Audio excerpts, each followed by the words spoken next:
acontecendo. Ave.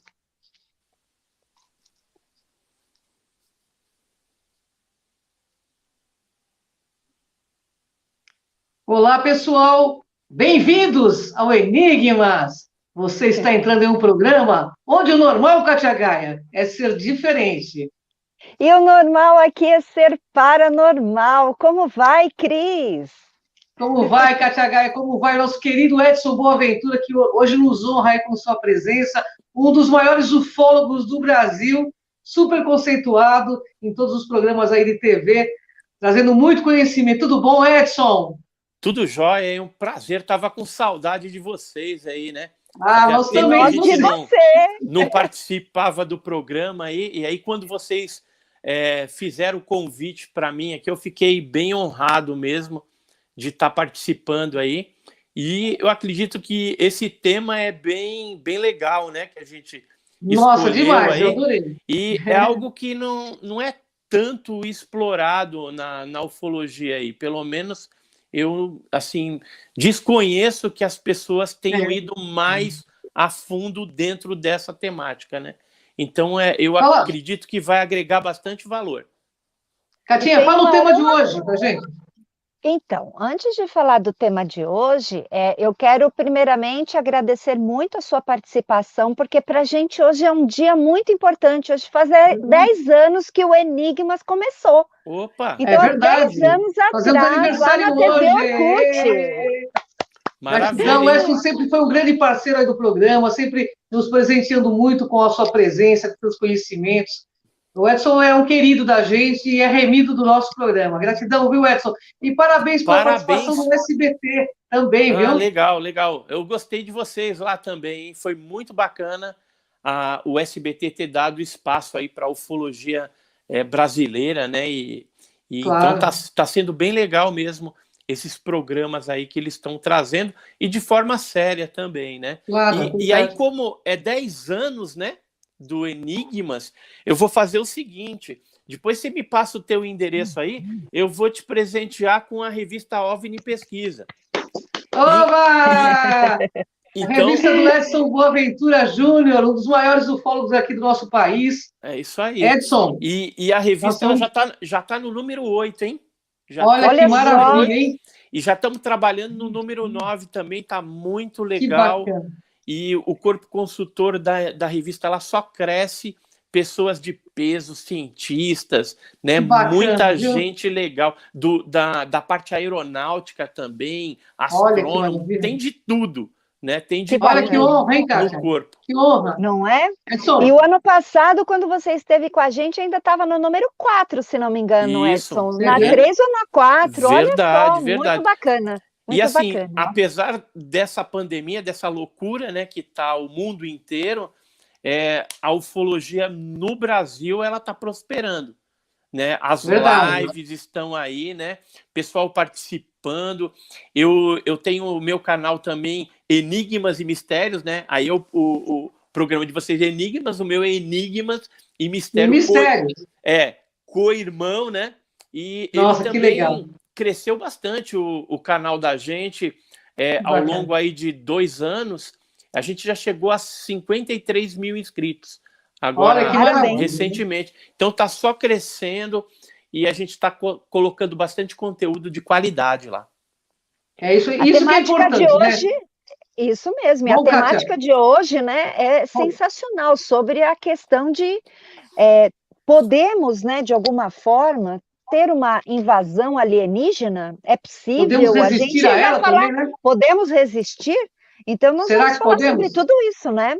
Edson, então, podemos resistir a ela? O que você acha? Será que podemos resistir? Por tudo que a gente conhece da ufologia, né, dos OVNIs aí, e o que a gente conhece também do nosso poderio militar, né, terrestre, a gente vê que em relação a essa questão, a gente está assim um pouco defasado, porque a gente não sabe muito bem o que vai encontrar pela frente. Então, o que a gente vai fazer aqui no programa? A gente vai teorizar em cima dessa questão, né? Podemos resistir a uma invasão alien, né? Então, isso aí que a gente vai estar falando de algumas iniciativas de algumas potências aí que estão já pensando nisso. Porque se vocês forem ver, essa temática de invasão, ela é algo que já povoa a mente da população, né? Através de filmes, de ficção, né? Quem não assistiu aí o Independence Day, né? Nossa. Então, todo mundo assistiu, né? Aí tem várias coisas, né? Que são retratadas através de filmes de ficção, mas que demonstram certas preocupações em relação a uma hipotética ameaça alienígena, né? Sim. Verdade. E tem vários filmes, né, que falam muito disso, de invasão, de contenção, e cada vez mais. É que nós não estamos com tanto acesso devido ao momento de outros filmes, mas dizem que tem vários que virão nesse contexto, viu? Então, o cinema, ele deu bastante vazão para esse tipo de assunto, e uma das primeiras... aliás, não só a televisão, mas também o rádio, né? Se a gente for pensar lá, o Orson Welles, ele fez aquela Guerra dos Mundos, que era uma novela, né? Isso em 1938, no dia 30 de outubro de 1938.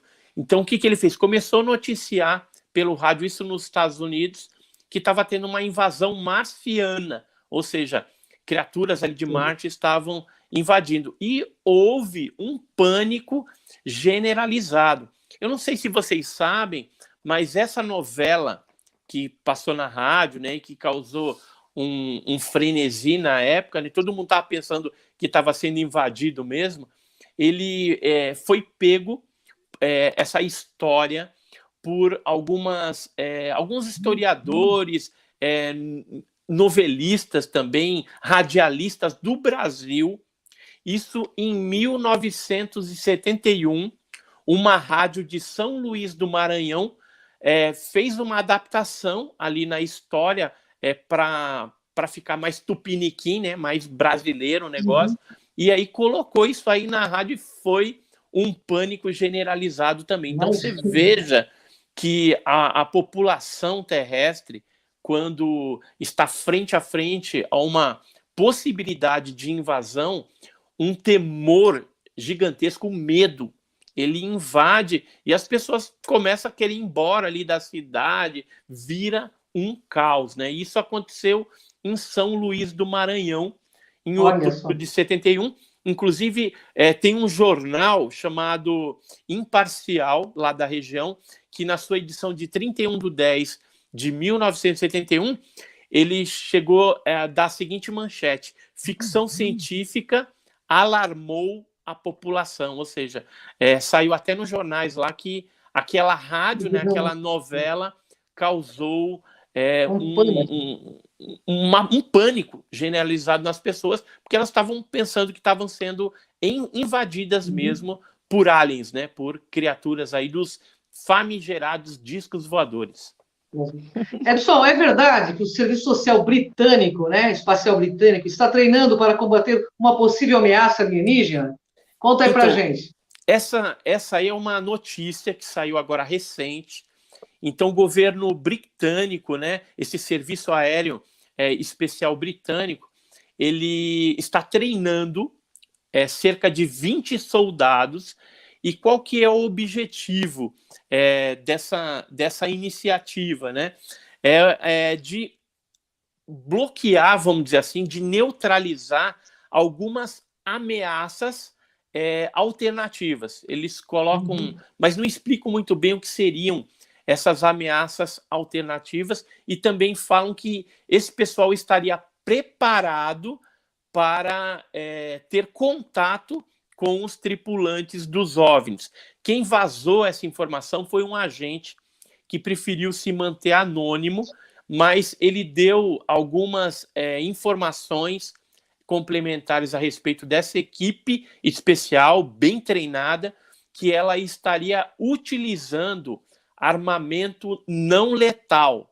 Que tipo de armamento seria esse? Uma espécie de uma espuma que é jogado no alien, né, no tripulante lá do OVNI, e ele vai solidificando aos poucos, sendo que aquela criatura, aquele ser, ele vai perdendo aí a sua mobilidade e aí pode ser capturado de alguma forma. Só que é uma arma que é não letal, porque depois eles têm uma forma ali de descongelar, vamos dizer assim, as criaturas, né? E outra coisa que esse agente falou é que esses soldados, esses 20 soldados britânicos do SAS, né, que é esse grupo especialista aí nessas coisas, ele estaria sendo treinado juntamente com a força especial americana também, a força tática ali a americana que cuida também dessas partes. Então, tanto o governo britânico como o governo americano, eles estão ali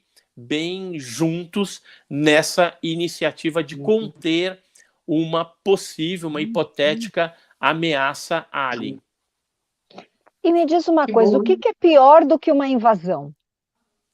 Olha, pior que uma invasão, que a gente poderia colocar assim, seria uma infecção, por exemplo, por um vírus letal alienígena e desconhecido. Então, porque isso daí também não está descartado. Caso venha uma nave, alguma coisa, ou caia algum artefato, um OVNI, no mar ou numa lagoa, que de repente abastece ali de água, aquilo pode ficar contaminado e esse vírus desconhecido aí, que pode ser letal, ele de repente pode contaminar a população e aí vira uma loucura. A gente já vê aí que com essa doença que está aí no mundo, né?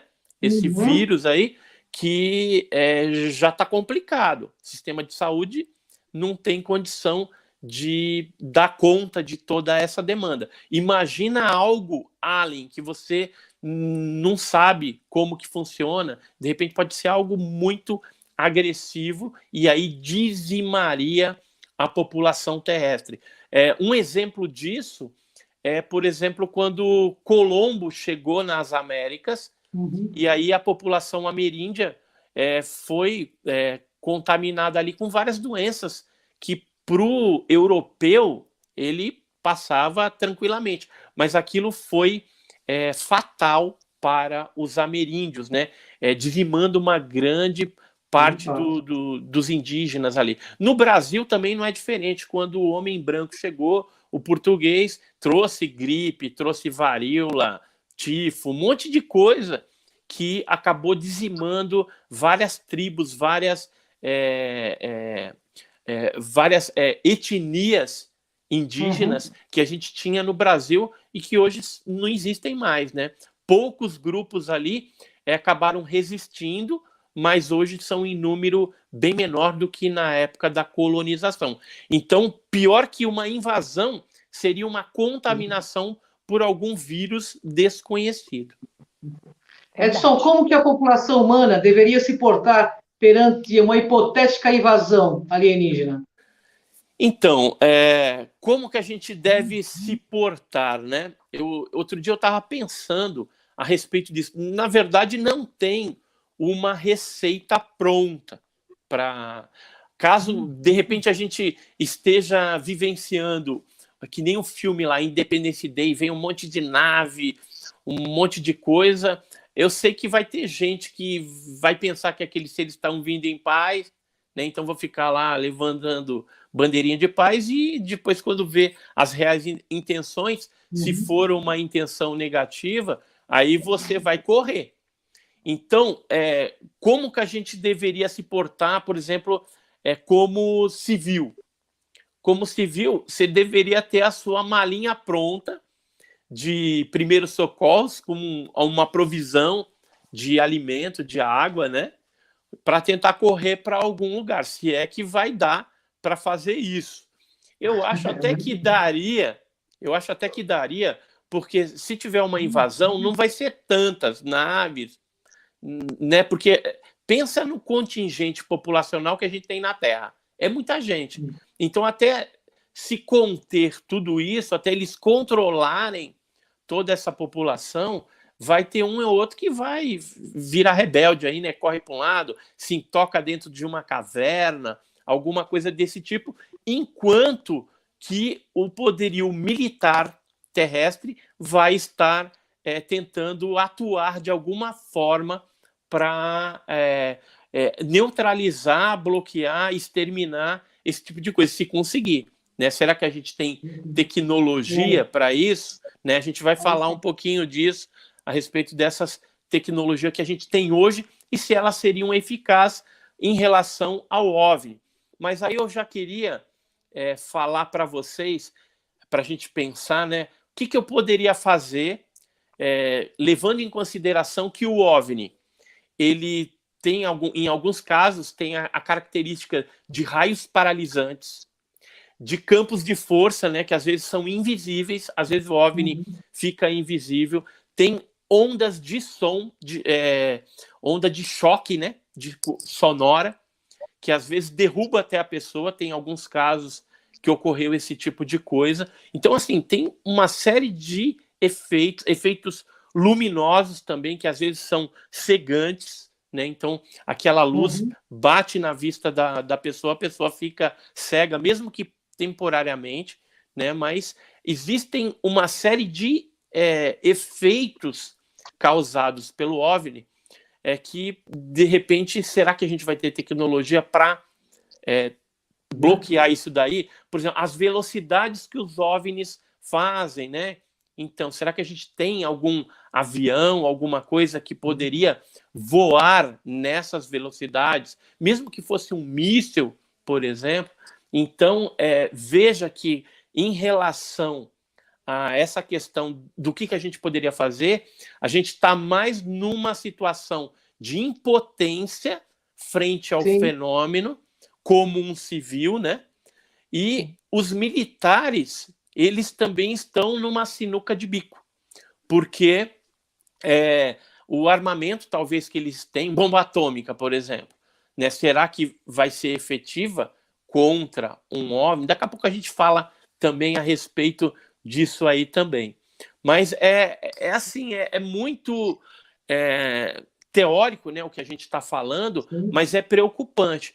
E outra coisa que acaba neutralizando a gente, mesmo que a gente tivesse algum poderio em relação a essa força e tudo mais, é quando o medo se instala dentro do ser humano, aquele temor tal, você fica paralisado, né? Diante daquilo. Pode ver o que está acontecendo aí no mundo, né, em relação a esse vírus e tudo mais, e a televisão propaganda, e morte, isso e aquilo, o pessoal está, né, paralisado, e às vezes não é tudo isso. Às vezes não é tudo isso, né? Concordo. É verdade. Concordo plenamente. E assim, o que os cientistas do Projeto 7 buscam por inteligência extraterrestre pensa desta invasão hipotética? Então, veja bem... E o que é o Projeto 7, né? Às vezes algumas pessoas não sabem, né? Isso, o Projeto 7, ele busca inteligência extraterrestre, né? Em inglês é Search for Extraterrestrial Intelligence, né? Então, buscando por inteligência extraterrestre. Esses cientistas, esses astrofísicos que participam do 7, inclusive até civis, pode colocar lá o seu computador para ajudar no programinha deles de busca de vida inteligente. Eles pensam um pouco diferente de alguns ufólogos e alguns outros cientistas também. A maioria dos 7, eu não vou generalizar, falar que são todos, mas uma grande maioria, eles acham que se uma nave portando alienígenas, né, os tripulantes lá dos OVNIs, vem em algum outro planeta, ele não vem com fins de dominar ou de guerrear. Então, eles têm essa posição, os cientistas do 7, que não vai haver uma invasão. Para eles, para esses cientistas, não vai haver uma invasão. Pelo menos para uma grande parte desses cientistas do 7. Eu acho meio imaturo esse tipo de de pensamento, né? A gente teria que ir com um pouquinho mais de cuidado, né?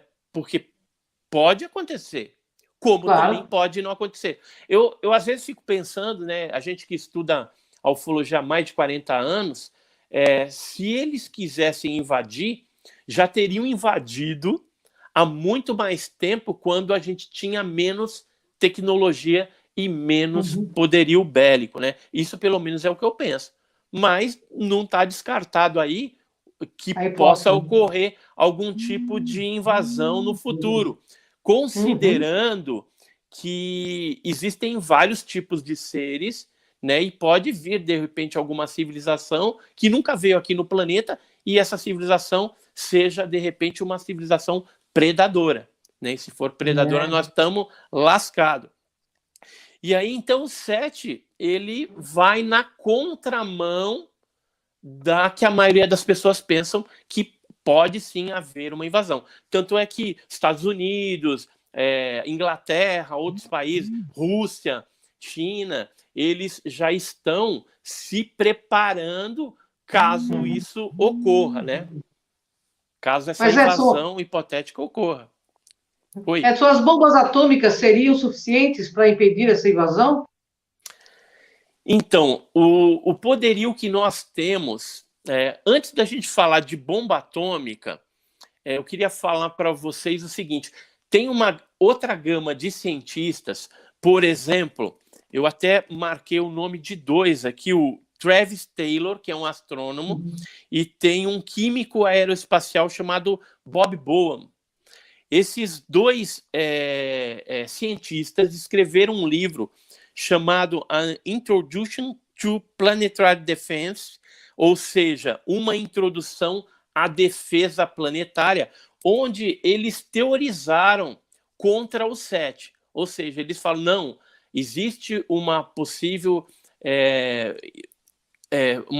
possibilidade, né, de invasão. Então, o que a gente poderia fazer? Nesse livro, ele dá praticamente um manual, né? Um manual simples, às vezes até infantil em algumas partes, mas são 5 posturas principais que a gente deveria ter. Então, no livro deles tem lá, para a gente ser mais discreto e não enviar sinais para o espaço. Isso aí já teve algumas reuniões na ONU discutindo esse tipo de assunto, porque quando você manda um sinal da Terra para fora, você está ensinando o endereço da nossa casa.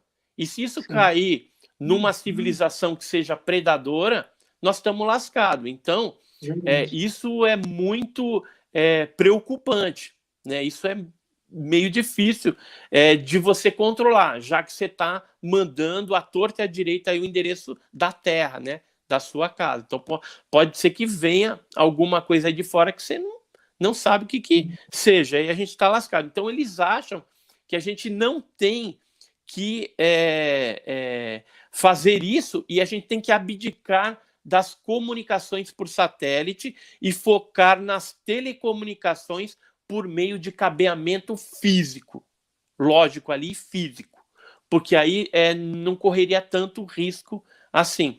Uma outra postura que eles acham que a gente tem que ter é que a gente tem que responder à altura. Caso ocorra uma invasão, a gente tem que ir para cima dos seres e não deixar, do jeito que a gente puder, entendeu? Com o que a gente tiver. Se tiver pau e pedra na mão, vamos atacar, entendeu?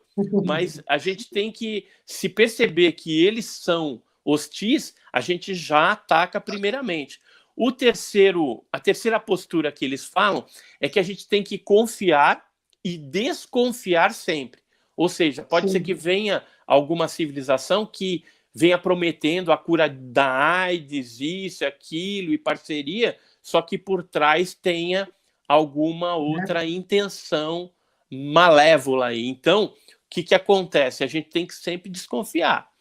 E outro ponto, outra postura que eles falam, que a gente tem que ter as bombas atômicas, aí já respondendo a sua pergunta, é sempre à mão. A gente tem que ter as bombas atômicas, porque é o que a gente tem de mais potencial. Agora, com relação à bomba atômica, A gente sabe que já teve algumas instalações nucleares que foram visitadas por OVNIs, e esses OVNIs chegaram até a desarmar a bomba atômica. Existem documentos. Eu conheci o Robert Salas, né, em congressos, e ele já chegou a dar algumas palestras apresentando documentos, e, segundo ele, desde 1948, que instalações nucleares são visitadas por OVNIs, e não há um controle em cima desses objetos. E veja que você tem ali, né, bombas atômicas, né? Então, o Taylor e o Bohm, né, que são os escritores desse livro, eles acham que a velha bomba atômica ainda seria a melhor opção neste conflito.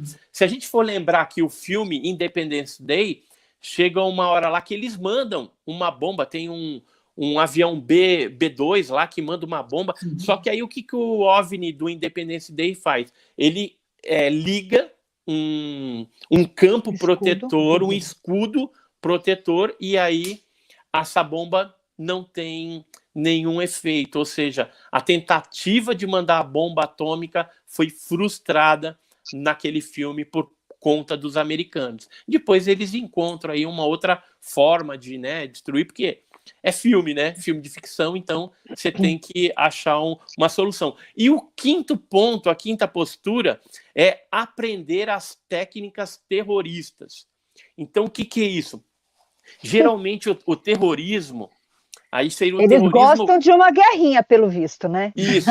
Então, o terrorismo seria não contra pessoas, nem instituições, nada disso, contra os tripulantes, os alienígenas.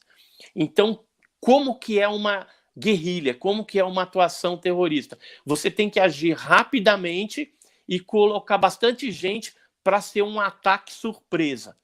Tá? Agora, como que a gente vai fazer isso em relação aos OVNIs, sendo que às vezes eles leem até o nosso pensamento? Verdade. Né? Eles podem captar, de repente, a tecnologia que nós temos e saber ali qual é a estratégia de guerra que a gente vai estar usando.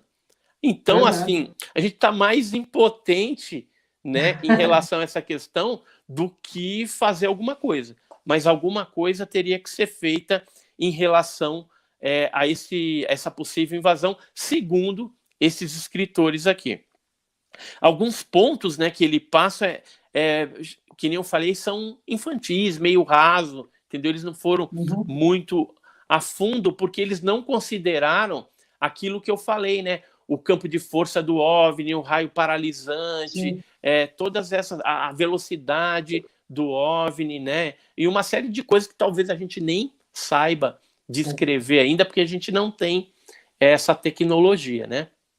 Verdade. E aviões, armamentos, a nossa comunicação, como que fica? Teria que ter mudança? Você acha que, de alguma forma, nós temos hoje esse arsenal todo, né, para combater esse embate?